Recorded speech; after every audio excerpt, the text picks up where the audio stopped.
Hi there, and welcome to Whole Life. And I want to bring a very practical thought to you today to encourage you to keep on keeping on in the life that God has called you to. And sometimes we attempt great things and we expect great things. And I'll talk a little bit today about William Carey, whose famous quote was, "Expect great things from God, attempt great things for God." And that's key to us following Jesus. And at the same time, we often achieve these things by doing things one step at a time. There have been a lot of books written recently in the whole self-help area about small change, incremental change. Atomic Habits is a key book that was published recently. And the idea is there that small things added together can bring great reward, great gain. And when we're so focused on the goal and so focused on the big steps, we forget sometimes that small things can make such a difference if they are applied regularly. Since I finished a very long period of research and study earlier this year, I've been encouraged to keep up some of the things that I learned during those years of study, and part of which are languages. And so I try and do a little bit of translation work every day. And it's a tiny amount, but it keeps things ticking over. It keeps the pot boiling, if you like. It keeps the interest there. We're blessed at home with a very large garden. And I say blessed, and I use the word blessed in a very general sense, because it takes a lot of keeping up.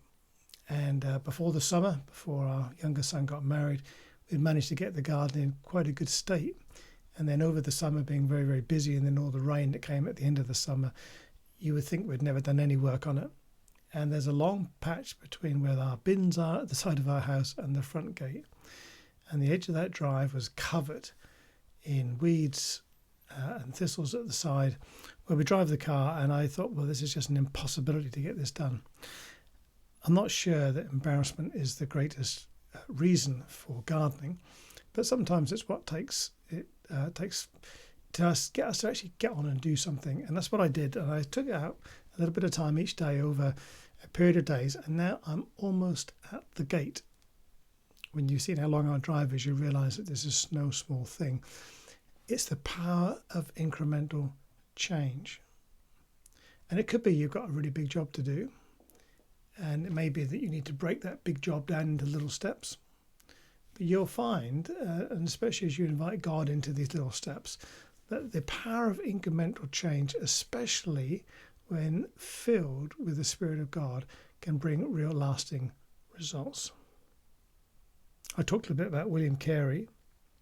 In 1792, he published a little booklet, and I've got a facsimile copy of it here.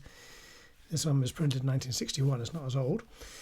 And it says this is the title of his book. And he was an English cobbler, so he repaired shoes and made shoes. And he went out to be a missionary in India. And he was a man who taught himself Latin, Greek, and Hebrew, and translated the Bible into a number of Indian languages. And his work is still of benefit today. And he went out in 1790s. And he wrote this book that's published in 1792. This is the title: An Enquiry into the Obligations of Christians to Use Means for the Conversion of the Heathens, in which the religious state of the world, the success of former undertakings, and the practicability of further undertakings for that purpose are considered. Now, by today's standards, that is not a short, snappy title. But this little booklet of some probably 70 pages, or 80 pages, changed the way people looked at overseas mission. And Carey was somebody used by God in a remarkable way to change not only the perspective of the world outside Great Britain, he was part of in the UK, but also around the world. His impact lasts till today. So he was somebody who achieved huge things for God.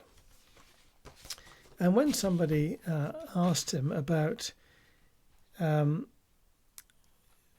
his secret, if you like, he said to this: "If anyone should think it worth his while to write my life," in other words, to write a biography, "if he give me credit for being a plodder, he will describe me justly. I can plod. To this I owe everything." I can plod.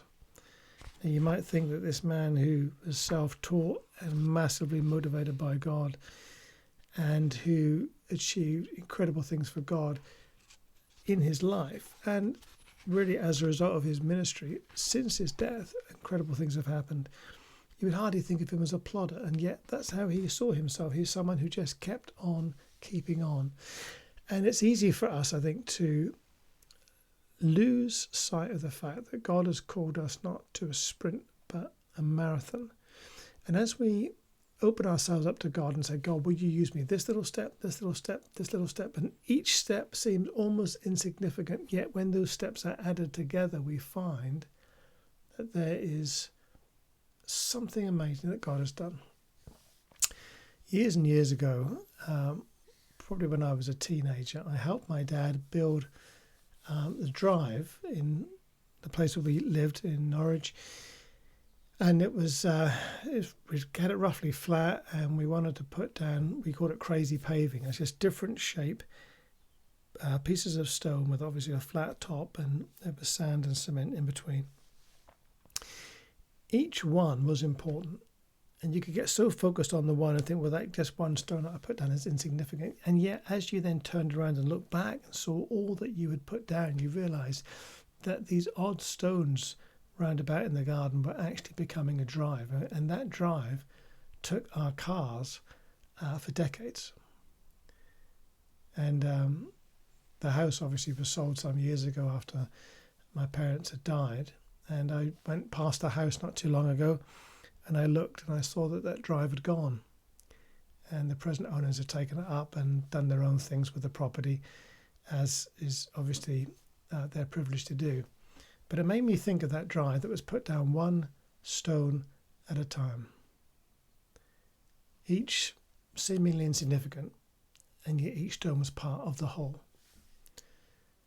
And it may be that God has called you to a season in your life where you are simply doing one small thing at a time. And for many of us, our lives are full of the mundane, the things that we have to do every day in terms of ourselves, maybe our family, maybe friends, colleagues at work, our job. Just the things that are part and parcel of every day. They seem insignificant, and yet God is in them. If we plod through those things with God, if we become God's plodders, then amazing things can happen. We're so attracted by the spectacular. And yet it's often in the mundane that God proves himself time and time again to be faithful. So if you're in that plodding season right now, I want to encourage you not to give up. Keep on keeping on. Realize the power of incremental change. It's just like somebody who says, well, I want to lose weight, I want to get fit, and okay, I haven't really done much running since I was at school, and I'm now in my 40s or 50s. I'm going to run a marathon next month. Well, we're taught, aren't we, that nothing is impossible. And yet I would think that is pretty much impossible to do.